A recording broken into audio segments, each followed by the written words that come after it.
Bora. Muc, muc. Bora. Huevo.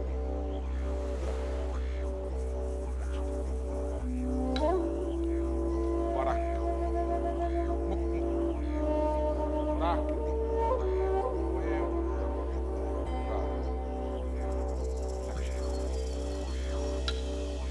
Bora. Bora.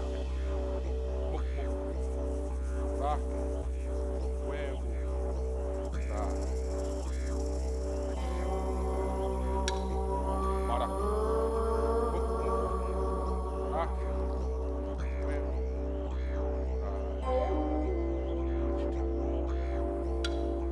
Bora. Muc, muc. Bora. Huevo. Bora.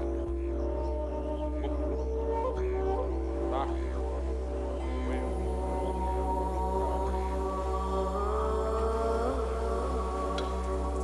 Bora.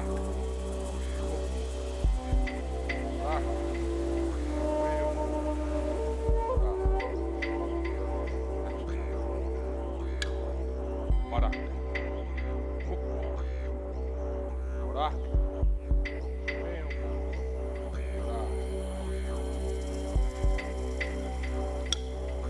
Bora. Bora. Muc, muc. Bora. Huevo. Bora. Bora. Huevo.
Brrr. Aye. Shoo.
Hey, hey, hey,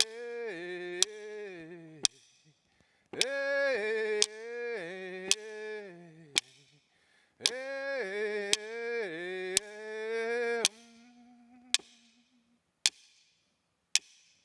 Bonyana the combare, bopujane, bopujane.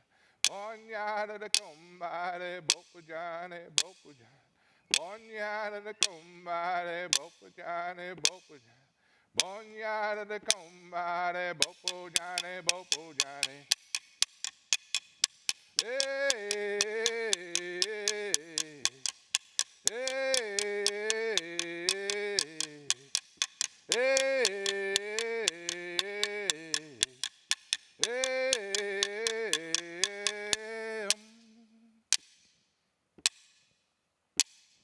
Bonyana the combare, bopujane, bopujane. Bonyana the combare, bopujane, bopujane. Bonyana the combare, bopujane, bopujane. Bonyana the combare, bopujane, bopujane. Hey, hey,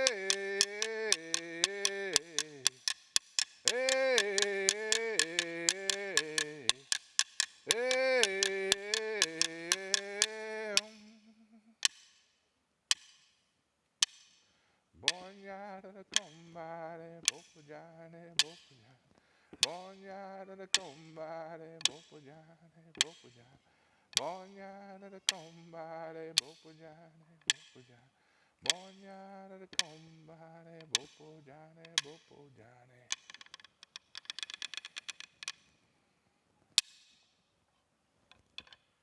I'd like to invite Auntie Joyce to do our Welcome to Country, local elder of Dealawarra.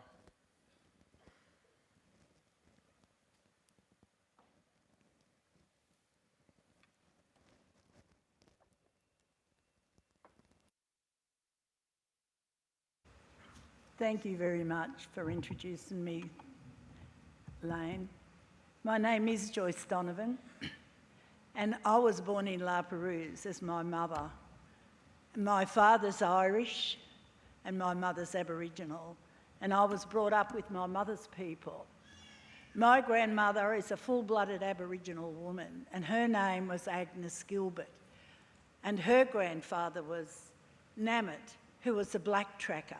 And his claim to fame was that he found the body of Fred Fisher, the farmer, who was robbed and murdered. So, we come from a strong line, and a strong line of women. This area where we are is Dharawal Wadi Wadi, and our area goes from La Perouse down past Jirowa, and also up into the highlands, up near Warragamba Dam, where our men went and hunted. And my mother's mother was born at a place called Saltpan, what was a birthing place. And it's known to have been that Solpan was where Aboriginal people lived, and it was the centre and the heart of revolution, and of our old people used to go there and go to Sydney to the Domain. That's where the first silent protest was held in 1938 to give our people the right to vote in 1967. And that was successful because a lot of people voted with Aboriginal people, so that we were no longer counted amongst the flora and the fauna, and we had the right to be in the census.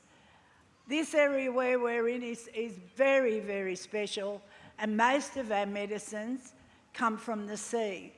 The mullet fish, we still use that as our medicine. And no matter where you go along here, where our people camped and walked, our women, we had special birthing trees. And near that birthing trees, there would have been fresh water and medicines would have been growing natural. Under special trees, our men would have gathered. They were the lawmakers. They would have made all the laws. Mossvale was a famous place where our people gathered and went up for the Bogon Moth Festival. Kiama was believed to be the last big corroboree was held there. Our clans and groups would have gathered together to arrange marriages, to barter for salt, and for lawmaking, because the law was very, very strict for Aboriginal people if they didn't do the right thing, and the men would carry that out to the last detail. Our people were the healers, they were the lawmakers, and no matter where you go around here, my people were there, they lived there, they camped there, they hunted and they gathered. You know, I'm very honoured to be here with nurses. I feel you're my mob too, because I'm an old nurse, and in my 20s I worked, we didn't have a health service here. So one of my great elders, no longer with us, Jimmy Davis, he went and got a tent and he pitched it up at Coomadici, which was the Aboriginal mission and settlement. My one role in my 20s was to light the fire for the doctor who come every Friday. And I had an old fold-up bed, and Port Kembla Hospital gave me a pair of sterile white sheets. And so our people in them days, there was no homes, there was no employment. Our people, and myself, as a 17-year-old mother, we didn't get pensions and we didn't get endowment. The government gave me 14 oranges a fortnight so that I could make my baby an orange juice. So our people shared a lot and hunted and gathered. And as our people lived in very, very, very old shacks, and there was a lot of overcrowding at Coomadici. So when I'd go to take a patient into the tent, I believed that those sterile white sheets drew every dog within a radius of 20 kilometres, because I'd always have to kick the dogs off the bed and put my patient down. I think that, you know, my teachers were my elders. I had very, very strong elders who shared everything and worked. As I said, that was our first ever health service, and that was the centre of everything there. Most of my people worked like that. They worked for no money, but they helped each other. And what I'd like to say, that, you know, you medical people, yous are the healers of today. Yous will graduate here today, and, you know, I still wear, I'm a very, very proud Aboriginal woman, but I'm also a very, very proud old nurse, and I still wear my nurse's badge because I'm very proud. I might say I'm the first person at any meetings in my community. I probably know every nail in every building because my people, I don't work on Koori time, because I think that's because I was a nurse and we couldn't leave our other nurses waiting for us because they may not have had a break until we got there. I think that, you know, you're entering the most, what I believe, the most honourable position that I could think of. I know that I grew up in La Perouse where We didn't have an education. We didn't go to high school, a lot of us. And our one goal would have been to get a job at Prince Henry Hospital as a wardsmaid, a cleaner. And I did apply, but I wasn't successful. You know, our people now, when I see them, doctors and nurses, because we're still the poorest, sickest people in the world. Our people are still dying like flies. The people that are most likely to come into contact with my people are nurses, doctors, solicitors and lawyers in the court system.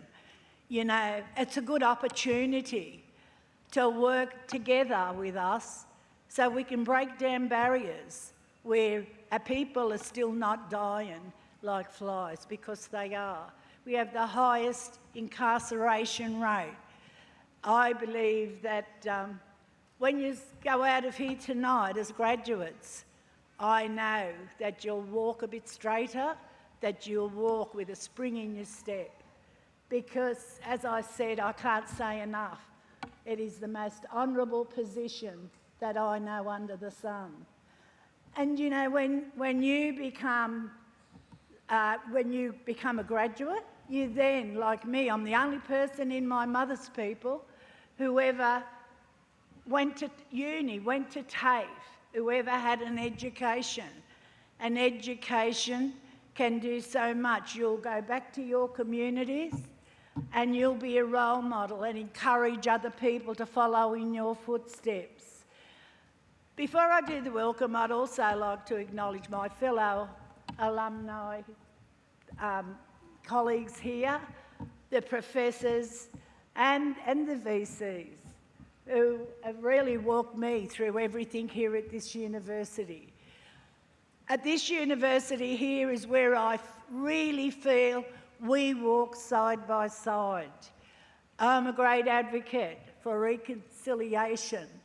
And I marched in 1988. I marched again over the bridge because we need to work together to clear the way so that we can open up all the opportunities for everybody.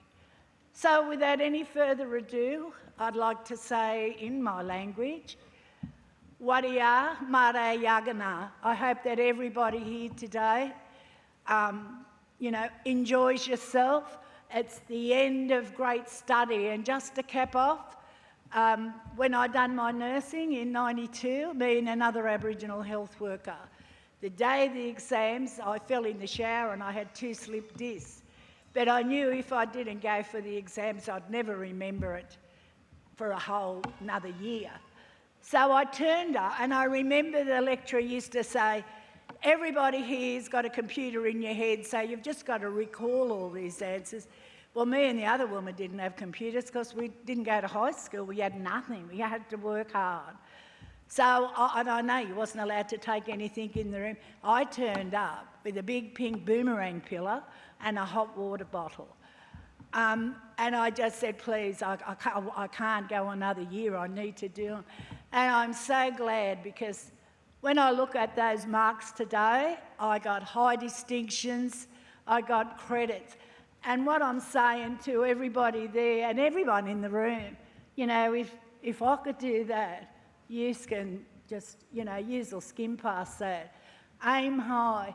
Last November, I was so blessed and honoured to be given from this university an honorary PhD for 55 tireless years working for social justice and human rights. Thank you.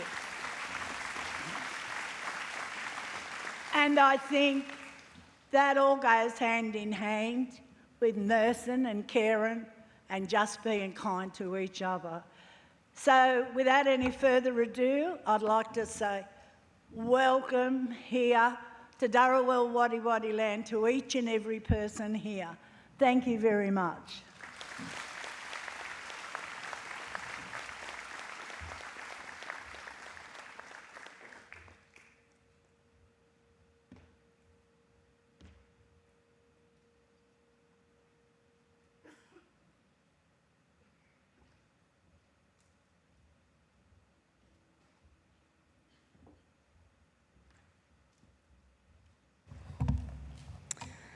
Good afternoon, everyone.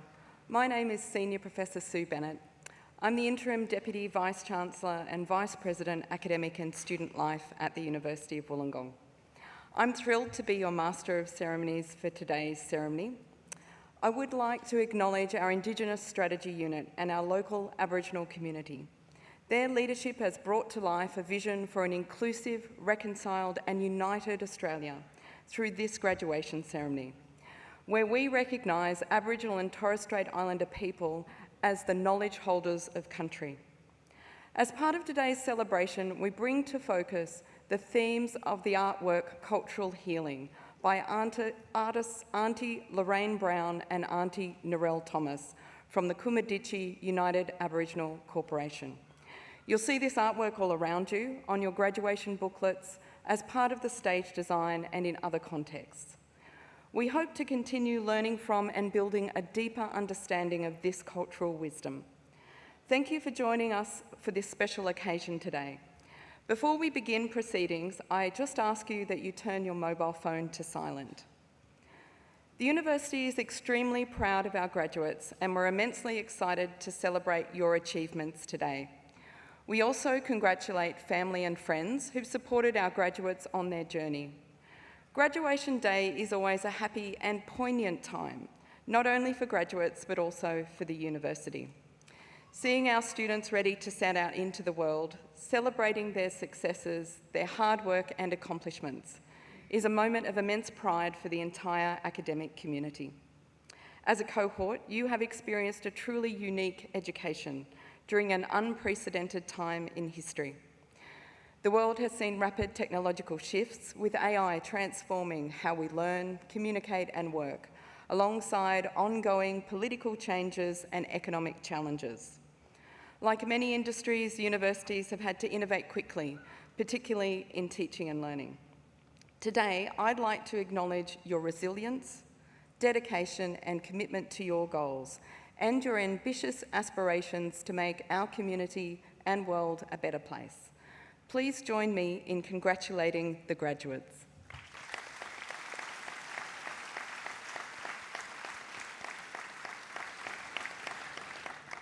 Now, if you're able, please stand for an instrumental version of the Australian National Anthem.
I'd now like to introduce the Interim Vice-Chancellor and President, one of the university's highest officials, to give the congratulatory address.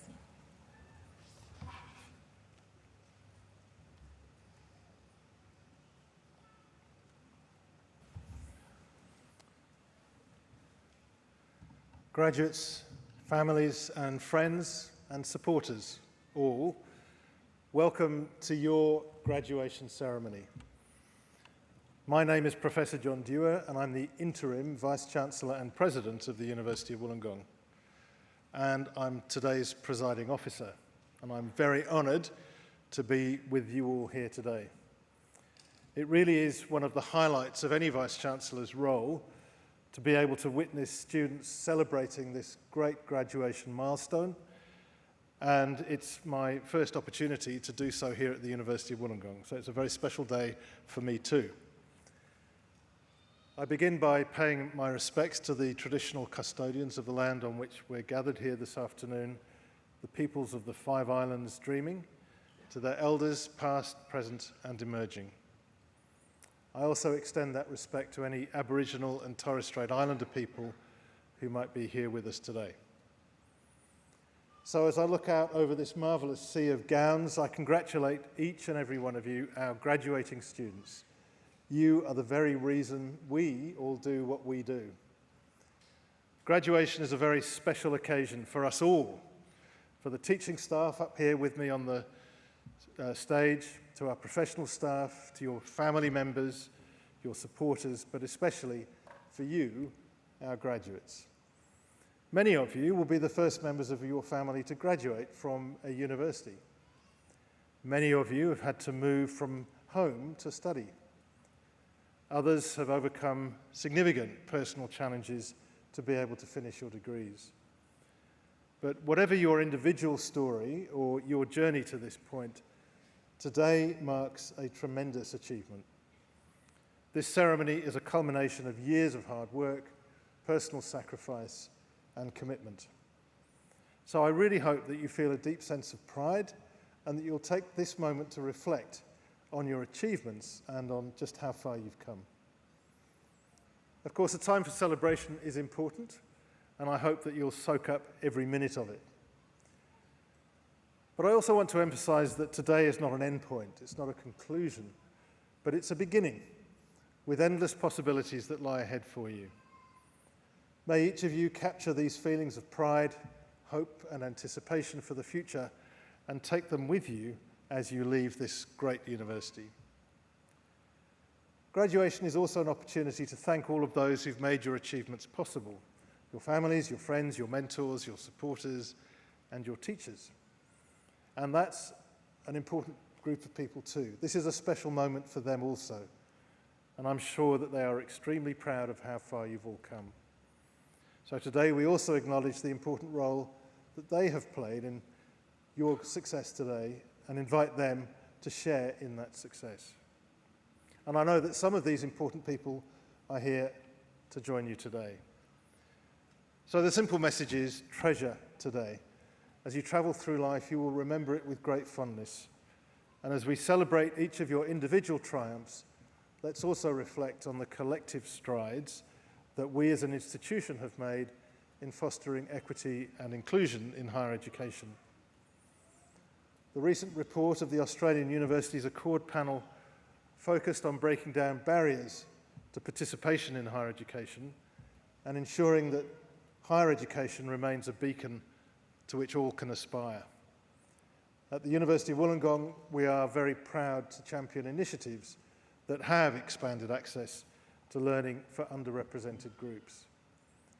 In particular, as our data shows every year, we have more and more students proudly identifying as Indigenous, not only beginning their studies, but graduating and succeeding in their careers after they leave us. And UOW medical graduates are 1.5 times more likely to work in rural and regional areas than those from other medical schools. These are numbers of which we can be very proud. So we're looking forward to our 50th anniversary next year with great excitement. It will be an occasion when we're reminded of the global influence that UOW has developed, what a beacon of excellence with an international footprint it has become. Between our campuses in Wollongong, Sydney, the South Coast and the Southern Highlands, and our growing presence overseas in Dubai, Hong Kong, China and Malaysia, and now in India, in Ahmedabad, in Gift City, we have a global community of 32,000 students and 191,000 alumni from almost 200 countries. And as you embark on the next chapter of your journey, we invite you to carry forth the lessons learned and the friendships forged and the dreams ignited during your time here at UOW. Remember, you are not just graduates, you are future leaders, innovators, change makers, all poised to leave your mark on the world. It's been our great pleasure and privilege to have witnessed and played an integral role in your growth and development. So the world awaits you, and I have every confidence that you will rise to meet its challenges with courage, with compassion, and with curiosity. I also encourage you to set your sights high and work towards something you believe in, because when you find your purpose, you will find your place. So again, my best wishes and congratulations to each of our graduates. May you have a very happy and memorable day. And thank you again for making us so proud. Thank you.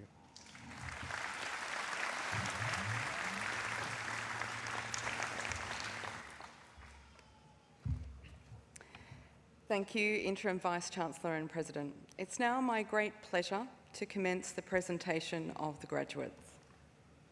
I now introduce the Acting Executive Dean, Professor Heath Eckroyd, to present the graduates to the Interim Vice-Chancellor and President from the Faculty of Science, Medicine and Health.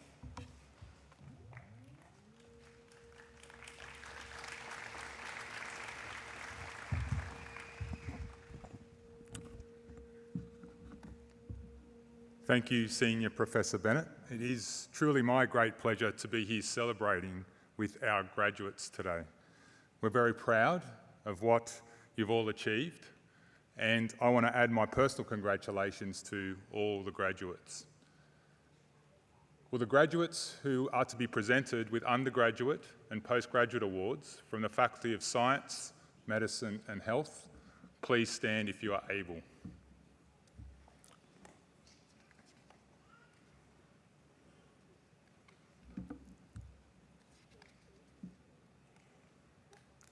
Interim Vice-Chancellor and President, I present to you the graduates to receive awards from the Faculty of Science, Medicine and Health.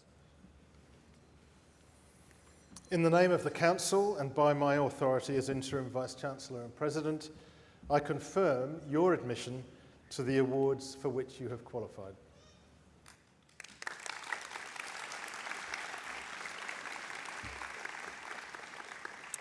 Graduates, please be seated. I'd like to encourage supporters to stand and clap as your graduate is called. Rachel Louise Baggett.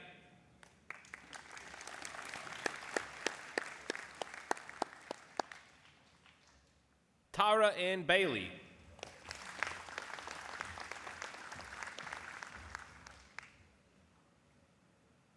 Tolga Budak.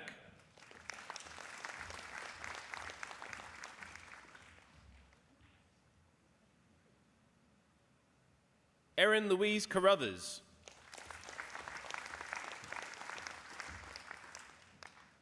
Jack Cooper.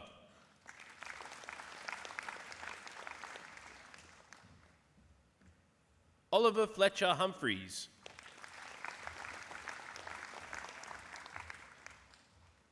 Rogan McManus.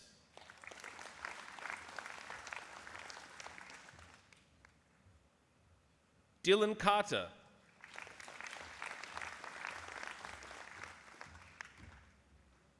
Riley Keane.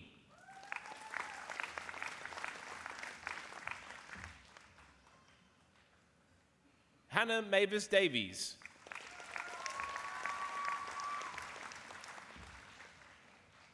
Ashley Samantha Ingle.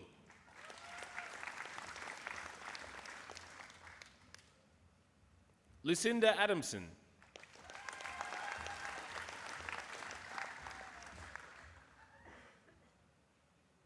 Patrick Bednachik.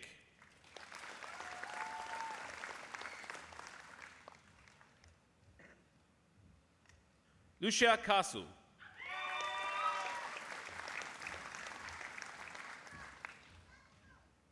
Paige Marie Clark.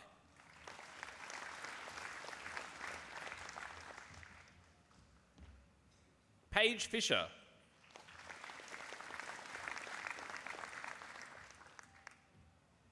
Isabella Haynes.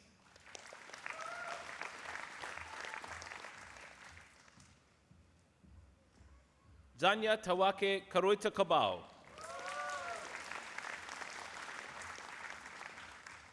9th December moon.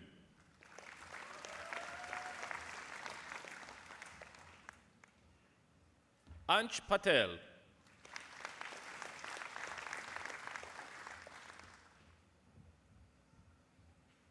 Tamara Popovic.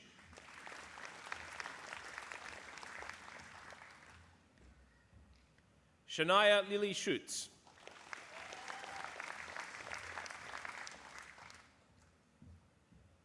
Finn Mardis Spalletta.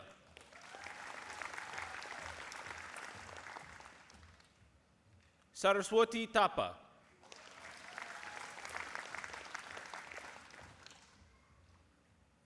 Rochelle Joy Collins.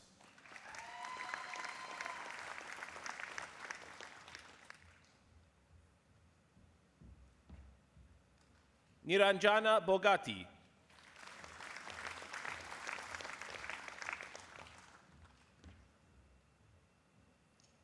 Isabel Bosevsky.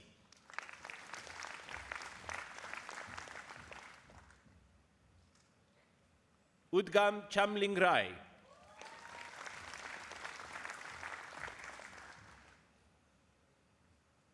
Asmita Chabagain Adhikari.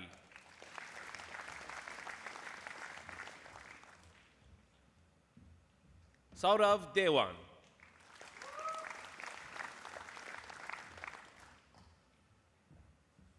Sabina Gimire.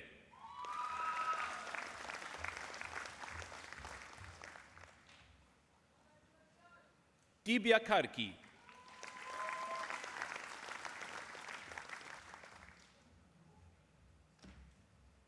Amandip Kaur.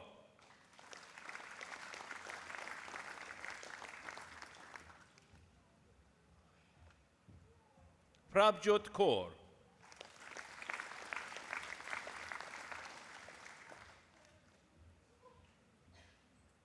Onchuna Limbu.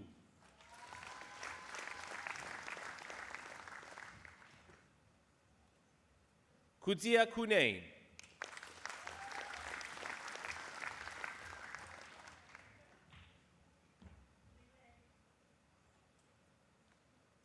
Nikila Maria Regi.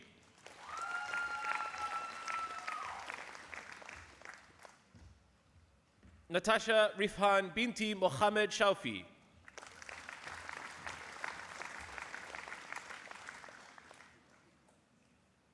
Gertrude Malangu.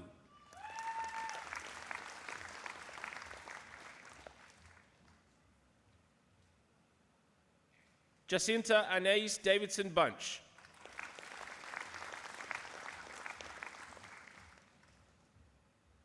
Matthew David Devaney.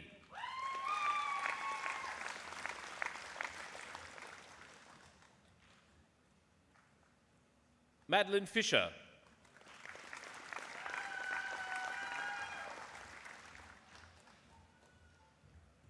Natalia Elizabeth Gregorio.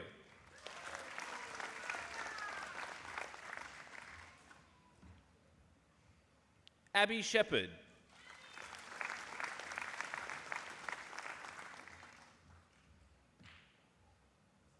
Ebony Kim Willis.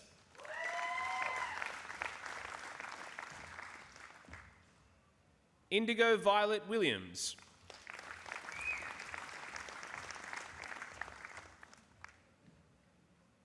Georgia Appleton.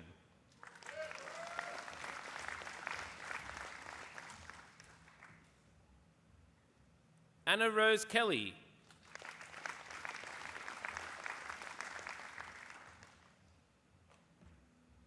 Ebony Jane Donovan.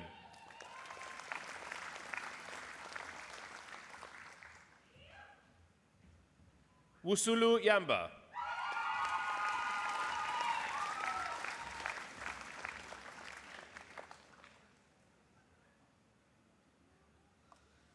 Celestine Hanyola.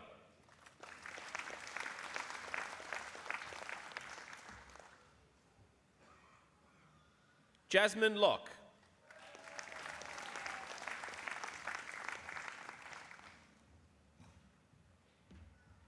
Oliver Thomas Mock.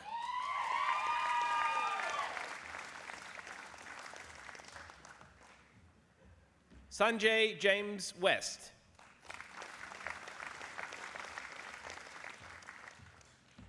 L. Craig.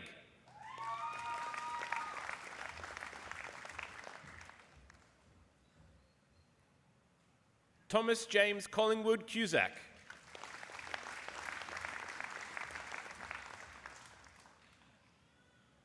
Zoe Michelle Druce.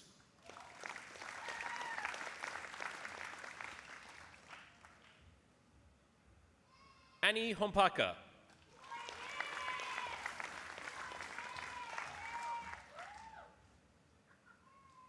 Tatsuya Ishii.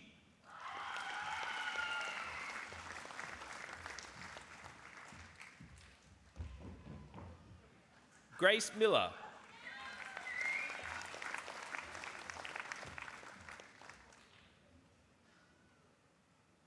Ben Nevin.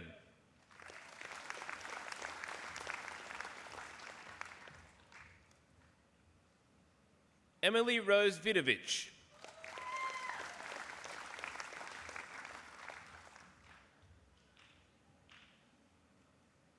Jack Rialdi Wood.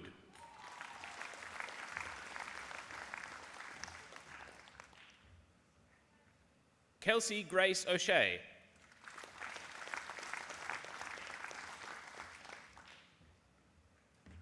And Alyssa Erin Ryan.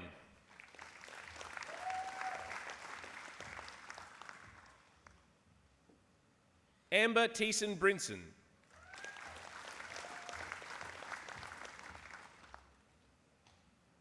Audrey Elise Kent.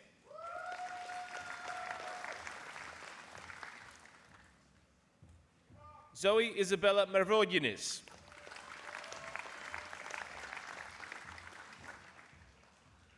Patrick Draper.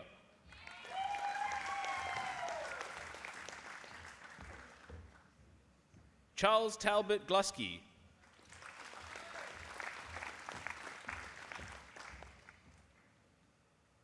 Riley James Clark.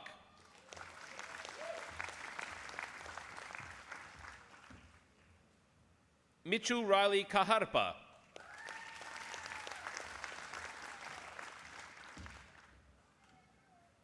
Ebony Adelaide Montgomery.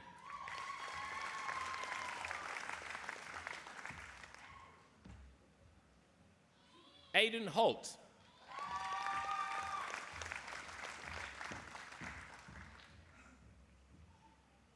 Lucy May Meagle.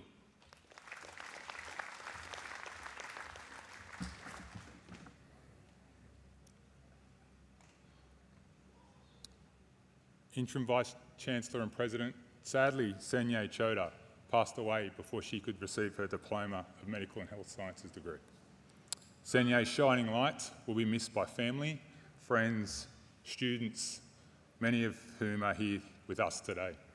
I invite her mother and cousin Josh to accept the posthumous award.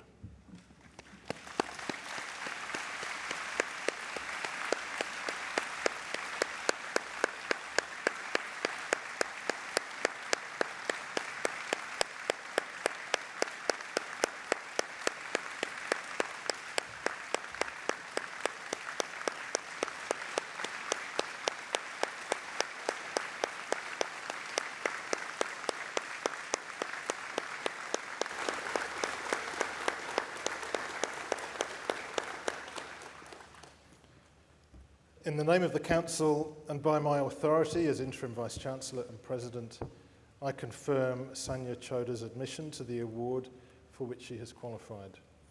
On behalf of the University, I express my sincere condolences.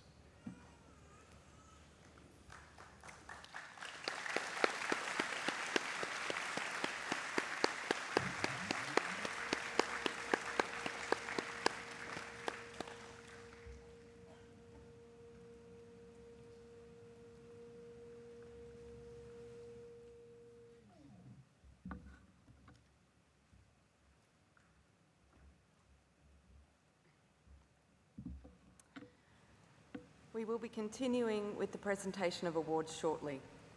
I would now like to introduce our musical item for today. It's my pleasure to introduce Sandon Groves. Sandon is currently studying his honours in psychology here at UOW. He's a local musician who's been performing at weddings, venues and events for the past 5 years. Please join me in welcoming Sandon, who's going to perform Stand By Me.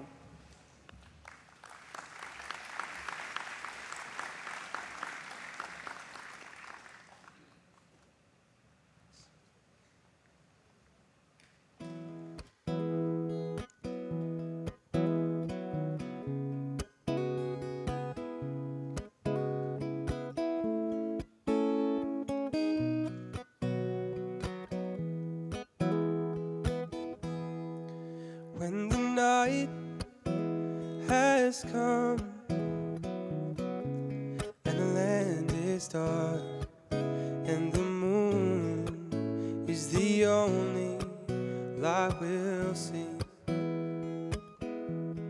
No, I won't be afraid. No, I won't be afraid. Just as long as you stand by me.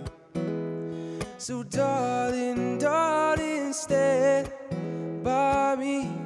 Oh, won't you stand by me? Just as long as you stand by me. If the sky that we look upon should tumble and fall, and the mountains should crumble to the sea, I won't cry, I won't cry. No, I won't shed a tear.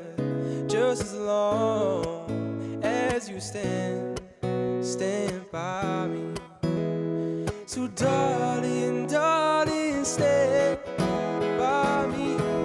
Oh, won't you stand by me?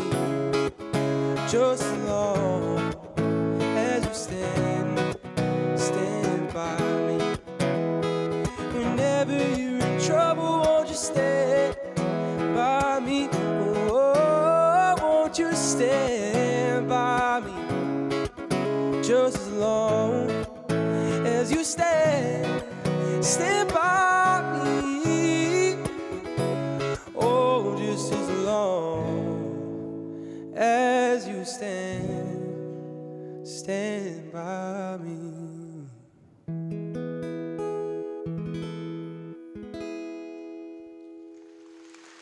Thank you.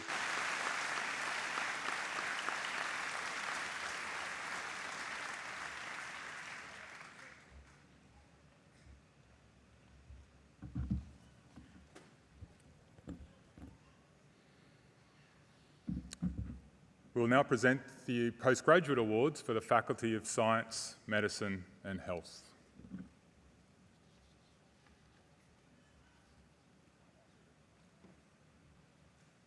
Anne Martina Jones.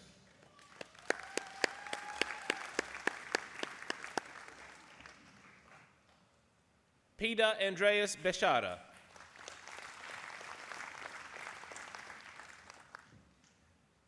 Sarah Dew.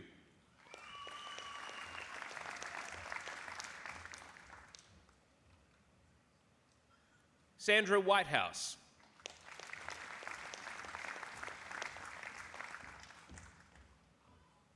Cecilia Agier.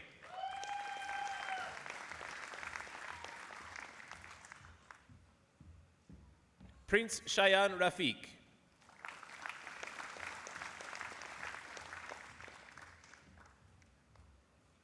Kay Kaing Wing.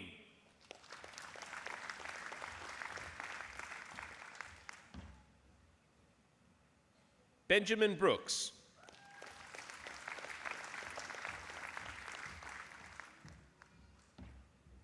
Corey Brown.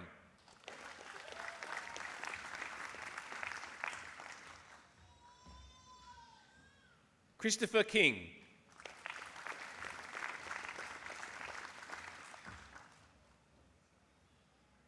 Travis James Baxter.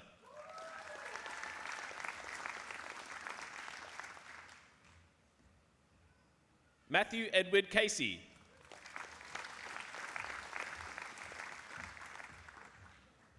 Jaslyn Mala Narayan.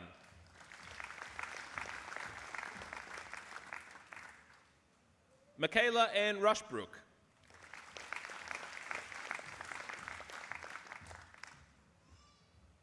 Olivia Ann Sprague.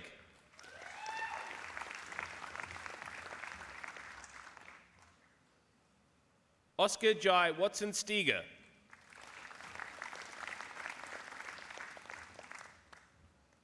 Rita Bandari.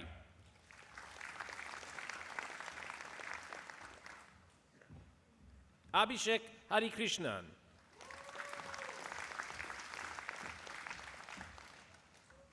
Sarahana Pokarel.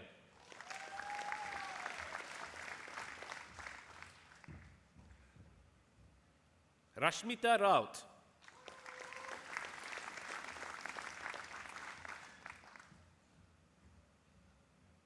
Umair Shahid.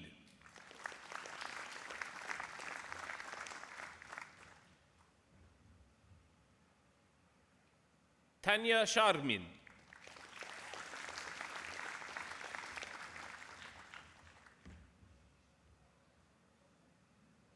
Shanti Maya Tamang.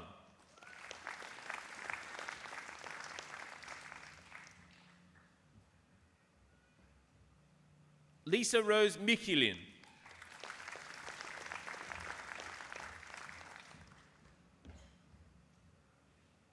Saman Ali.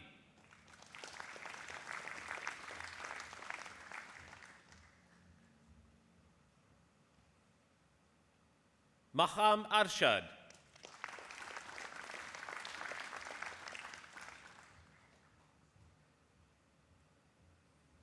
Pushpa Awal.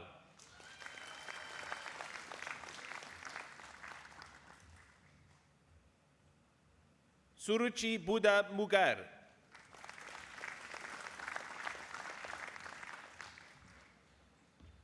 Salmia Cherian.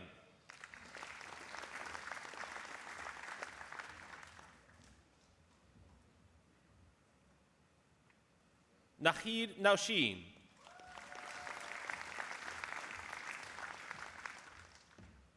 Upuma Budatoki.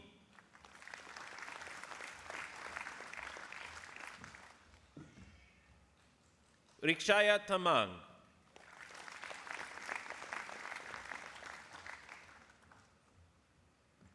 Sabita B.K.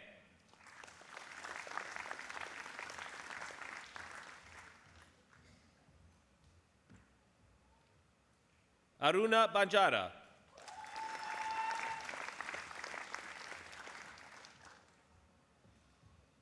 Sharmila Bohara.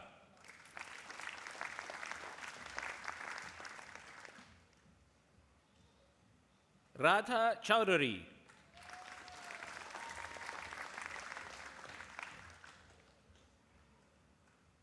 Durga Dahal.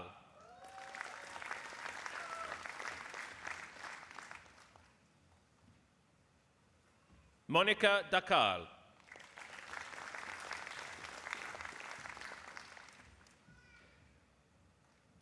Sonam Dolka.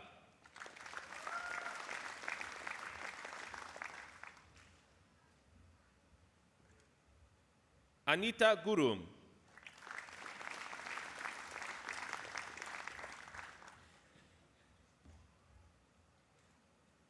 Jaspreet Kaur.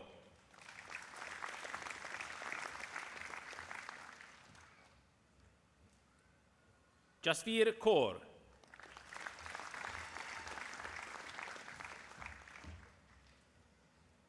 Sandeep Kaur Josan.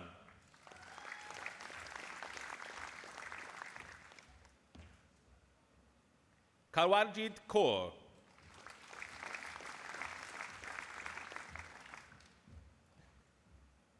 Ruby KC.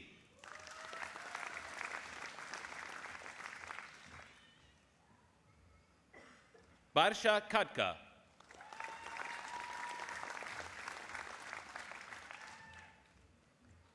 Sweta Limbu.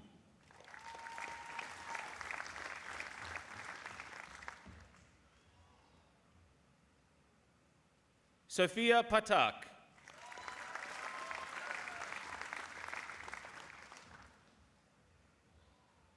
Mega Paudel.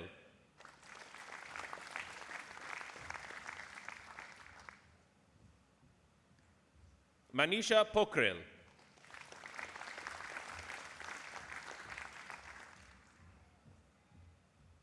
Manisha Pokrel Pandi.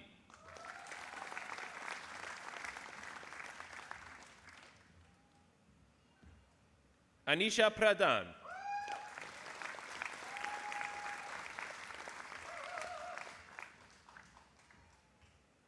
Sangeeta Rana.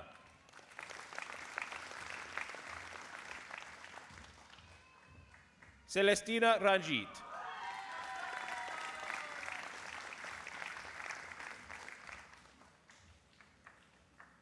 Kamala Rimal.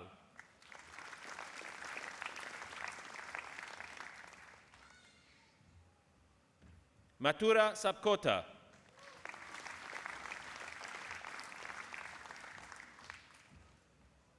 Alicia Seling Suba.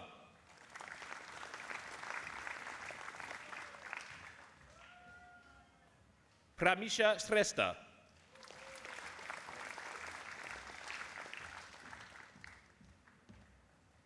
Harsha Srivastava.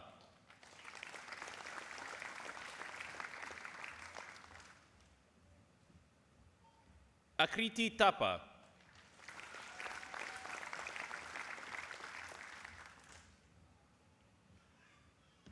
Roshni Tapa.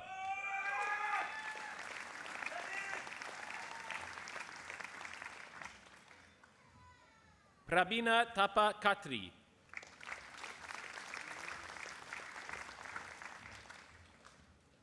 Deepa Yogi.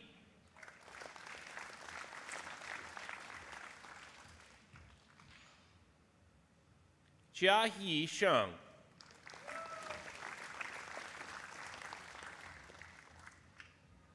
Naomi Chepchumba Mulwa.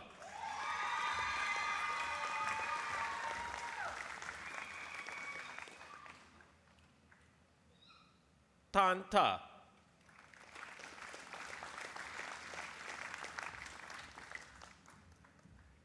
Nina Bala.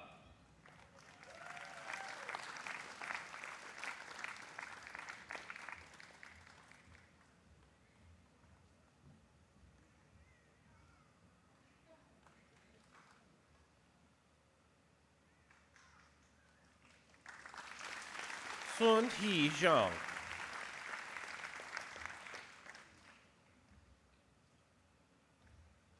Nitish Mudbari.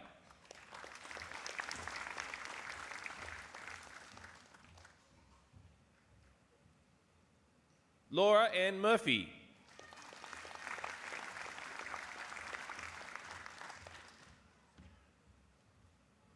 Aidan Cooper Fitch.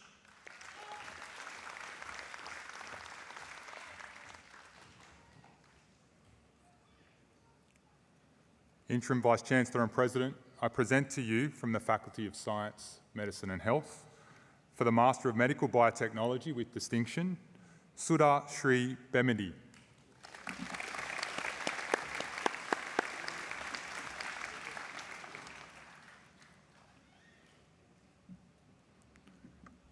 Interim Vice-Chancellor and President, I present to you from the Faculty of Science, Medicine and Health, for the Master of Nursing International, Samita Ray.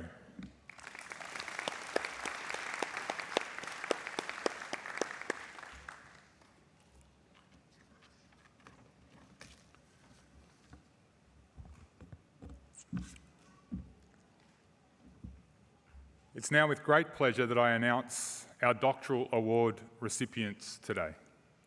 Will the graduates who are to be presented with doctoral awards from the Faculty of Science, Medicine and Health, please stand if you are able.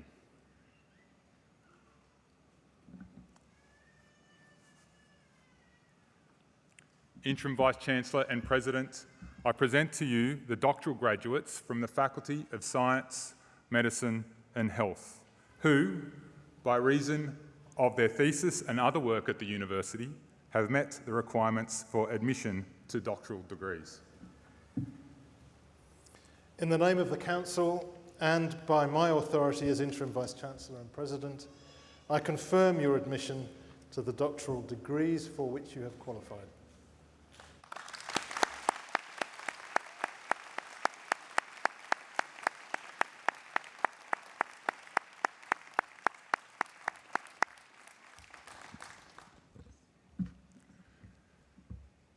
Interim Vice-Chancellor and President, I present to you for their doctoral degrees for their study into medicine and parenting, examining the difficulties in juggling the two competing demands with a specific focus on stress and burnout amongst general practice registrars, Dr. Rebecca Isabel Hoffman.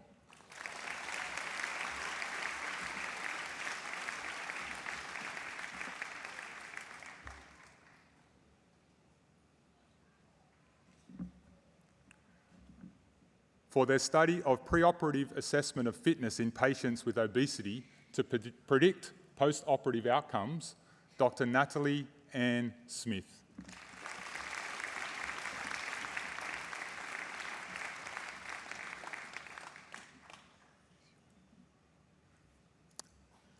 For their study of the physiological and psychophysiological effects of respiratory protection in an Australian smelter, Dr. Jan Louise Whitelaw.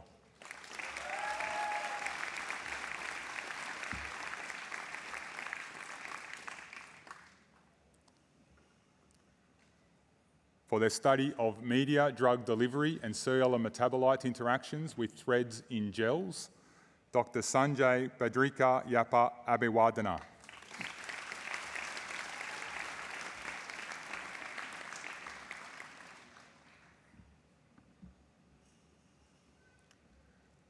For their study into the synthesis and properties of polythiopenes modified with cholesterol for potential bioelectronic applications, Dr. Carly Rowena Baker.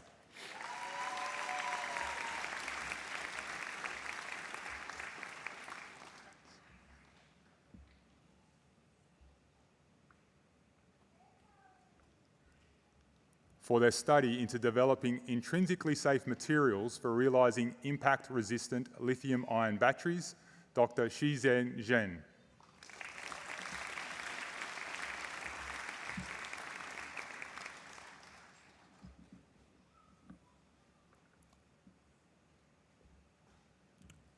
For their examination of the impacts of severe psychological stress on astrocytes in individuals with psychiatric disorders, Dr. Dominic William Call.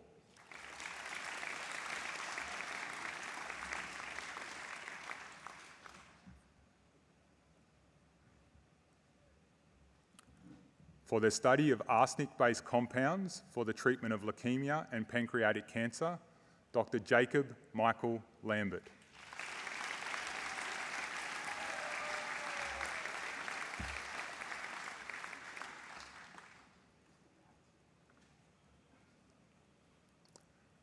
For their study into a fundamental understanding of bismuth NSAID complexes and their potential use as chemopreventatives for colorectal cancer, Dr. Tara Elizabeth Olivia.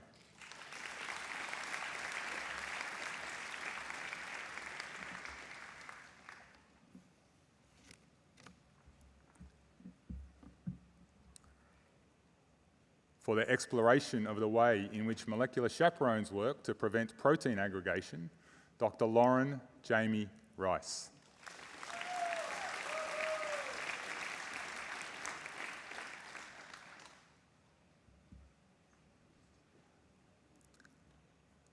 For their study into how electrostatic charge can control radical reactivity in the gas phase, Dr. Oyson John Shields.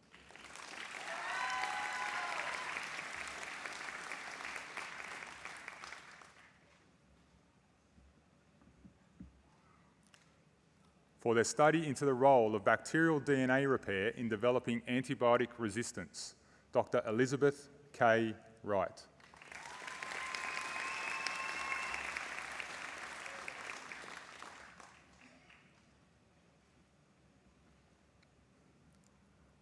For their study of fire severity feedbacks and flammability dynamics of Australian eucalypt forests, Dr. James Barker.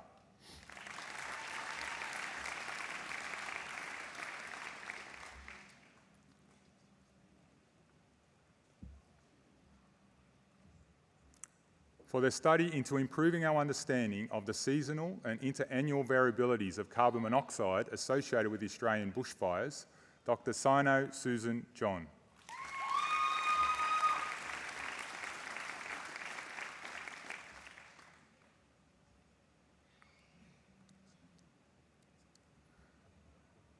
For their study into downscaling a 179-year climate reanalysis of glaciarised southern Alaska, Dr. Sandra Cornelia Canizada.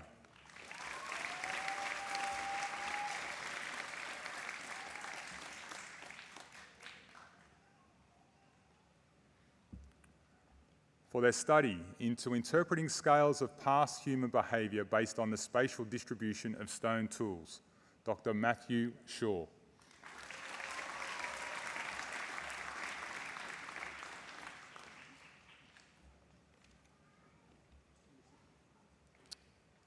For their study of the effects of climate change on the resilience of fire-prone eucalyptus communities, Dr. Harriet Marie Simpson Southwood.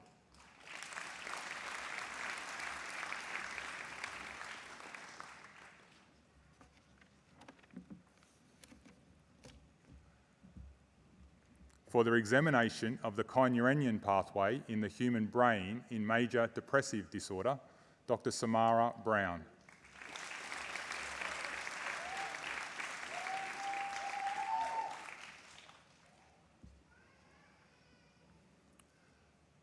For their study into the mechanisms involved in microglial dysfunction during the ageing process, Dr. Angela Dongle.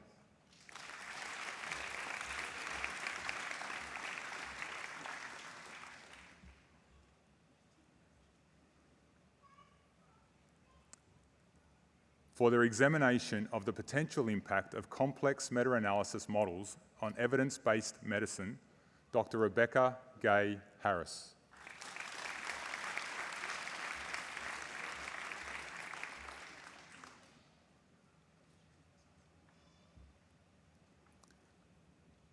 For their study into improving the fit and functionality of footwear for netball players, specifically males, Dr. Madison Marie Kirk.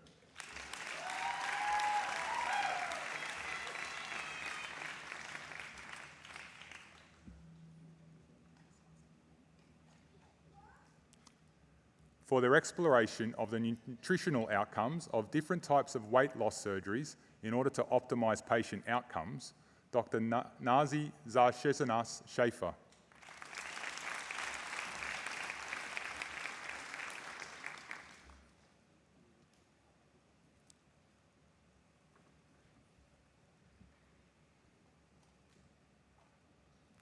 For their study of improving the delirium management in intensive care units, Dr. Tin Zhen Shen.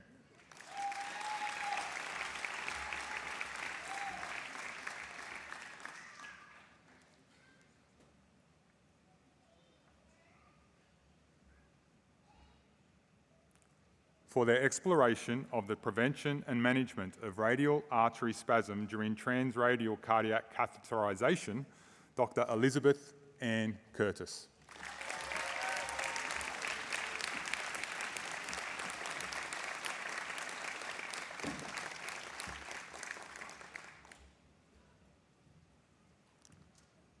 For their exploration of the impact of education on the Sustainable Development Goals through critical pedagogy on nursing graduates, Dr. Lorraine Pamela Fields.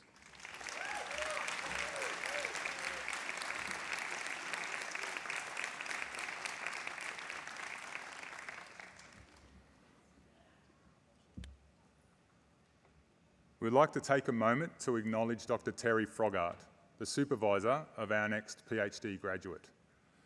Though he is no longer with us, his guidance and dedication have left an indelible mark on all who had the privilege to work with him. Terry will be deeply missed and his legacy will continue to inspire us. For his exploration of registered nurses' transition into forensic mental health employment, Dr. Grant Richard Kinghorn.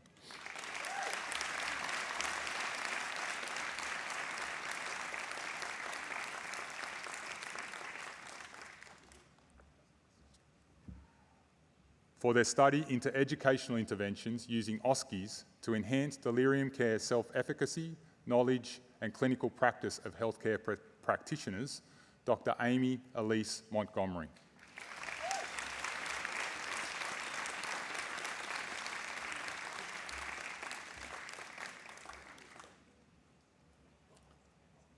For their study on nurse-led intervention to improve blood pressure control in primary care, the IMPRESS study, Dr. Catherine Marie Steffen.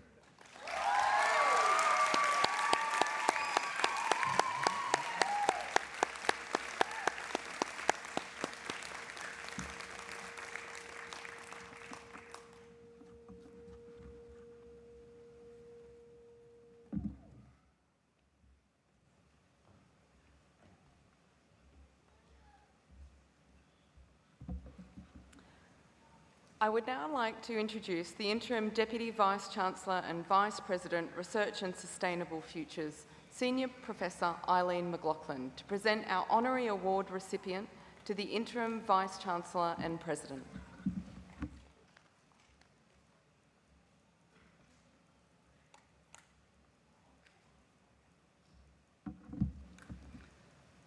Thank you, Professor Bennett.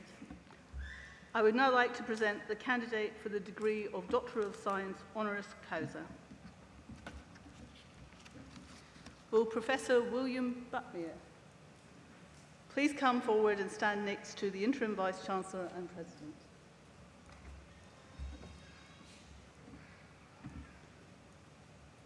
Interim Vice-Chancellor and President, it is my great pleasure to present Professor William Butmere for the conferral of the degree of Doctor of Science honoris causa.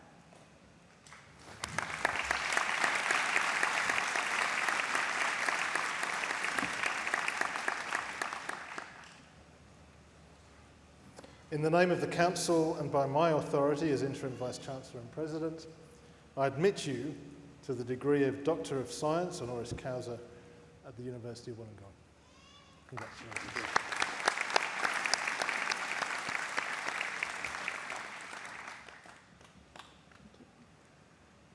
Professor William Butmere is internationally recognised for his significant and substantial contributions to the field of physiological ecology. As a child in California, William displayed an innate curiosity about nature, but it was not until late in undergraduate studies that his inquisitiveness found focus. A subject concerning the evolutionary interactions between animals and their environments ignited a passion that has guided William through his academic pursuits and beyond. William's academic journey was marked by perseverance and adaptability. While funding his undergraduate studies through multiple jobs, he earned his Bachelor of Applied Arts and Sciences in Zoology from San Diego State University in 1973, relocating shortly after to complete a PhD at the University of Michigan. Several years of postdoctoral studies followed, each chosen to extend his capacity for appraising the physiological responses of animals to perturbations in their natural environment. These early years expanded Williams's horizons and set the stage for a career of groundbreaking, curiosity-driven research. Across the extreme cold of North American winters, the unique ecosystems of the Galapagos Islands, and the rugged desert landscapes of Australia, Professor Butmere has studied how animals cope with the challenging environments. His first publication in the prestigious journal Science, examining how small birds cope with extreme cold, was just the beginning of a prolific career that would see him offer over 110 scientific papers and accumulate more than 7,000 citations. In 1992, William joined the University of Wollongong, marking the beginning of a relationship that would prove mutually beneficial. Rising through the ranks from lecturer to professor, he made a lasting impact on the then School of Biological Sciences. As head of school, he led significant curriculum reviews, helped drive the establishment of the Ecological Research Centre, and obtained vital ARC funding to enhance UOW's research capabilities. William's ability to inspire and sustain curiosity in others has contributed substantially to the nurturing of the next generation of scientists. He has an impressive record of fostering research with more than half of his honours students publishing their results as first authors. Notably, 5 of his former research students are now well-established academics at Australian universities. Professor Buttermere's impact extends far beyond the confines of academia. His research on endangered species like Gould's petrel and the green and golden bellfrog has contributed significantly to conservation efforts. His studies on the ecological impacts of pesticides on non-target native species have informed environmental policy, and he was recruited as a member of the Ecological Advisory Committee for the 2000 Sydney Olympics. Even in retirement, Professor Buttermere's scientific activities continue.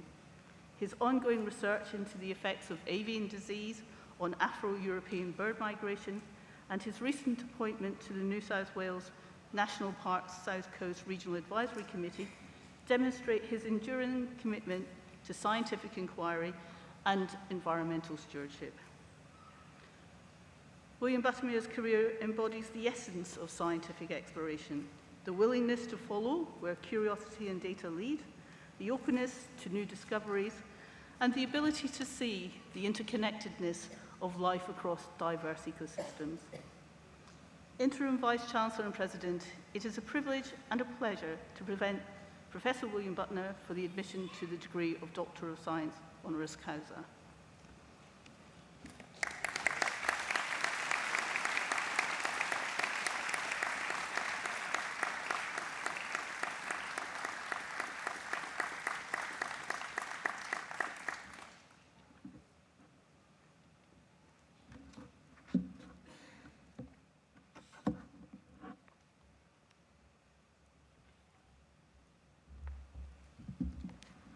It gives me great pleasure to introduce Professor William Buttermere to give the occasional address today.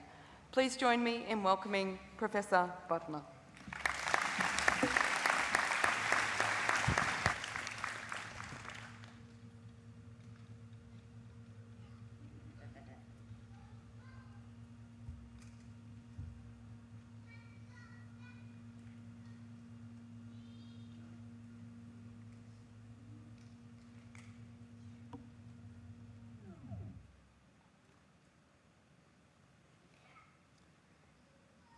Interim Vice-Chancellor and President, members of the University, distinguished guests, and of course, graduates. It is an honor to receive this award and to share in your graduation ceremony. My sincere congratulations to all for reaching this important milestone, and to your families, partners, friends, and educators who facilitated this achievement. I was asked to deliver a short speech, I promise it's short, highlighting experiences leading up to my career which might provide some lessons for your journey. While some of you have settled on a long-term plan for your future, I suspect many of you have not. Not having a long-term plan can be a benefit. If you focus too far ahead, you'll miss potentially greater opportunities along the way. I had no plans to become a scientist when I enrolled in a psychology degree, but midway through the course, my interest in psychology waned, and I needed to find a new direction. By chance, I met a marine zoologist who would recount discoveries he made during deep ocean dives in the Trieste bathyscaphe. His enthusiasm and sense of adventure were contagious and rekindled my long-held interest in biology. The die was cast. I changed my enrollment, despite being warned it would require an extra 2 years of study. I became fully engaged with the curriculum, but there was one subject that particularly captivated me. It examined the physiological and morphological adaptations that animals had evolved to cope with unusual and sometimes extreme environments. The subject was very demanding, but appealed to my innate curiosity for understanding how things worked and inspired me to pursue postgraduate research in this discipline.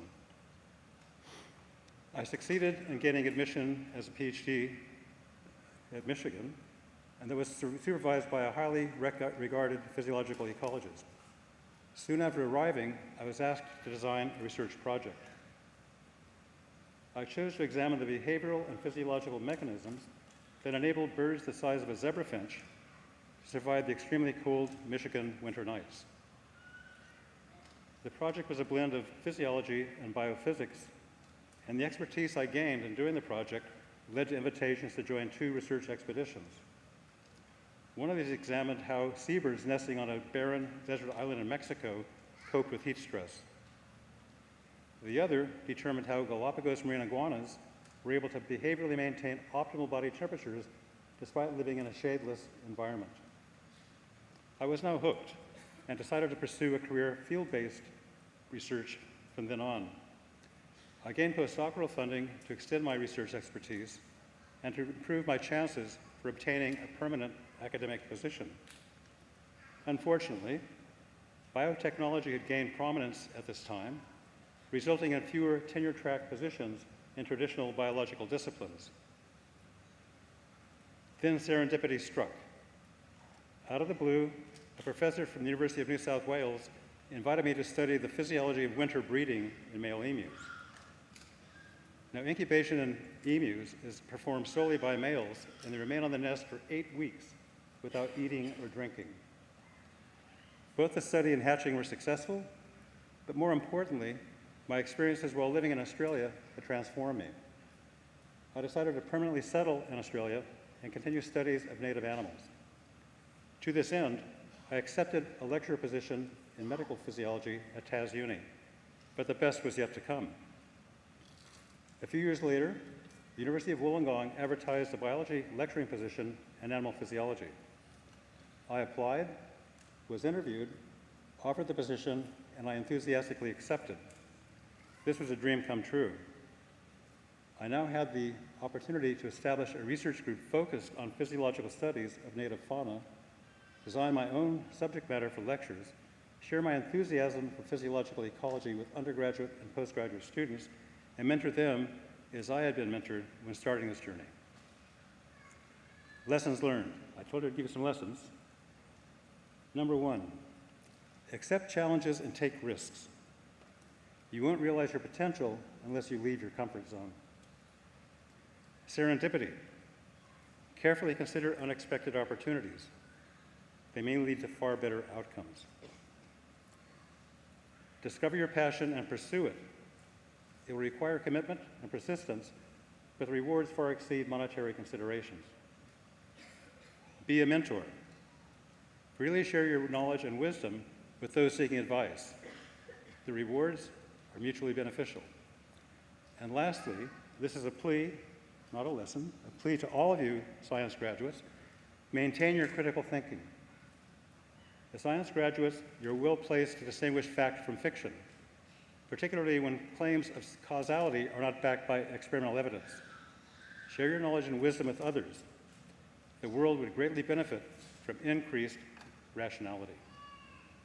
I again congratulate all of you and hope you find fulfillment in your life journey. Thank you.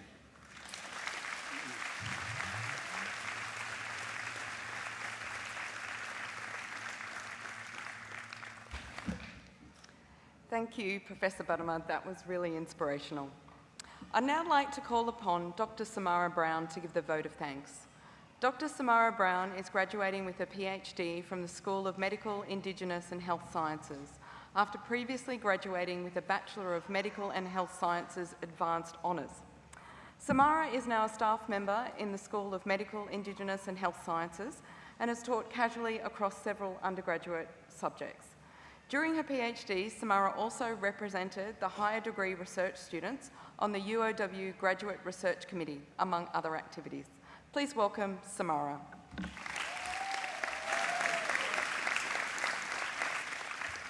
Thank you.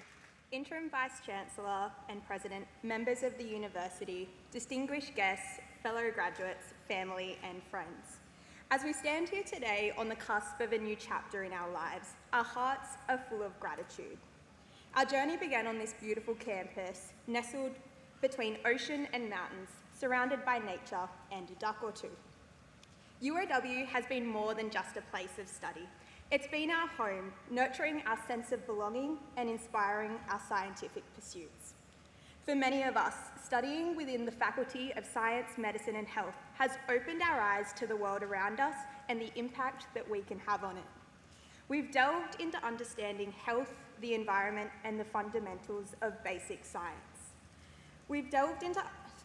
Through these courses, we have honed our curiosity into a powerful tool for scientific inquiry, driving us to ask deeper questions and seek innovative solutions. Advances in knowledge were all around us, urging us to look at things on a microscopic level, whilst never forgetting to appreciate the bigger picture and those who have helped and supported us along the way. On behalf of those graduating today, it is my absolute pleasure to thank the university, our teachers, other staff, and fellow students for their unwavering support, guidance, and inspiration throughout this academic journey. At this moment, if you are able, I'd like to ask all graduates to stand. Let's turn to our family, friends, and supporters in the audience. These individuals have been our pillars of strength throughout this incredible journey. Please join me in giving them a warm round of applause to express our heartfelt gratitude.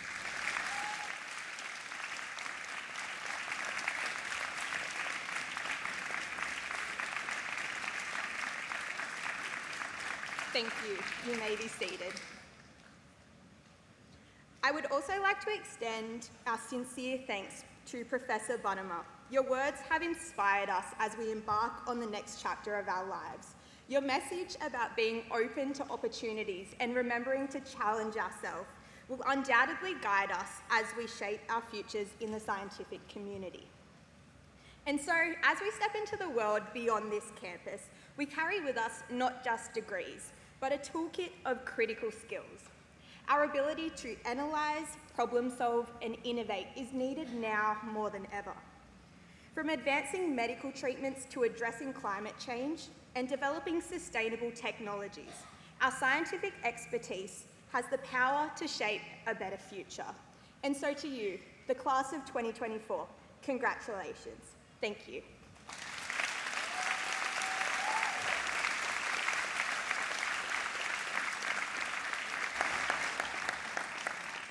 Thank you, Samara. Graduates, families, friends and colleagues, we're coming close to the end of our ceremony today. We now wish to share with you our graduation video. We hope this video will encourage you all to reflect on the infinite moments that have led to where you are sitting today.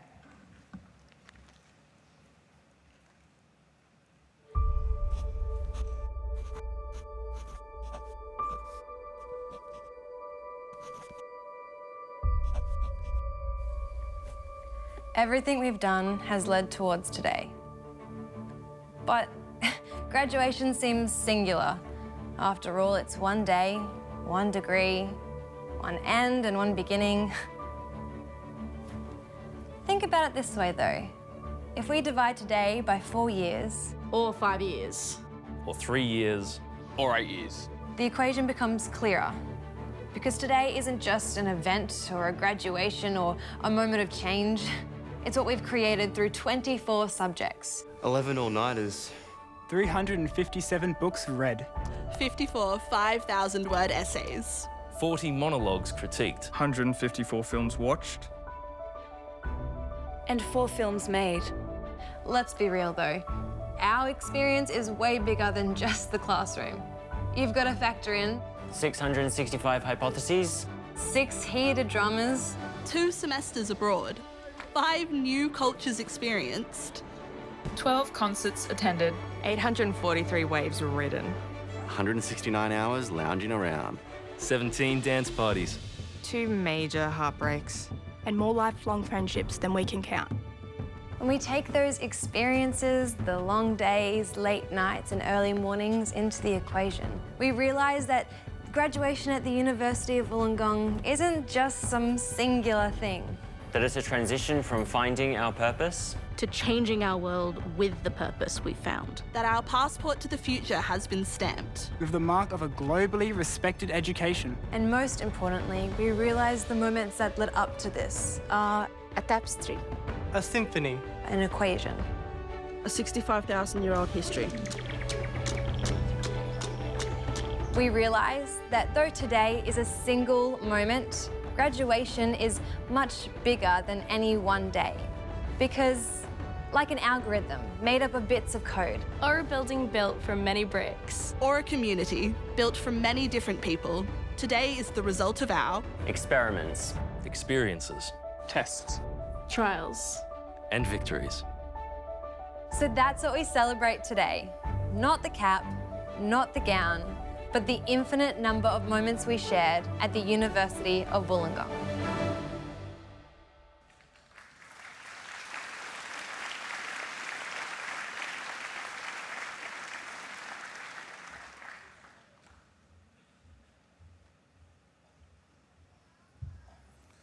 We're almost there, but I'm going to ask the audience to do one more thing. Just a moment ago, the graduates were asked to stand and applaud their supporters and families and friends in the audience, but I'm now going to ask the audience to stand and support and show their appreciation of our graduates. So please stand up, make as much noise as you like. Our graduates.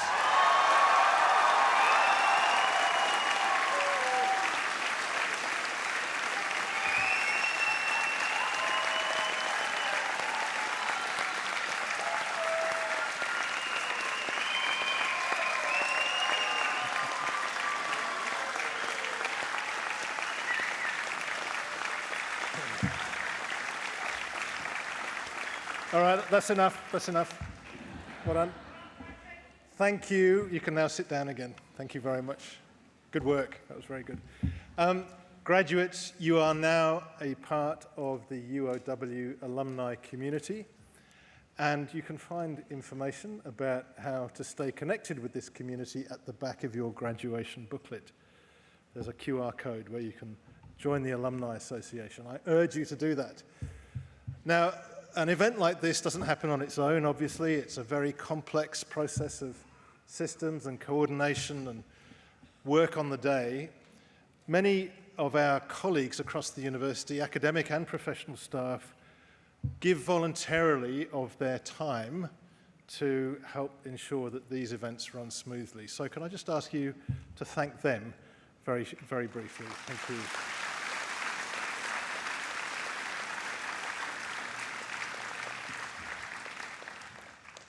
I can tell you I'm quite new to the university, as you might have gathered, but one thing that's really struck me about today is just how important graduations are in the life of the university and how seriously the university staff take their job of celebrating our graduates. So we feel very proud of our graduates today. Now, that's really it for the formalities. We'd like to invite you to join us outside for some light refreshments where you can continue to celebrate with our graduates. Our mace bearer will lead the academic procession. They will then be followed by the graduates and then our VIPs. If I could ask our guests to remain seated for the time being, because the ushers will give you instructions on how to exit the venue. Please take direction from the ushers because they will be exiting you row by row. But congratulations once again to our graduates. I now declare this ceremony closed. Thank you.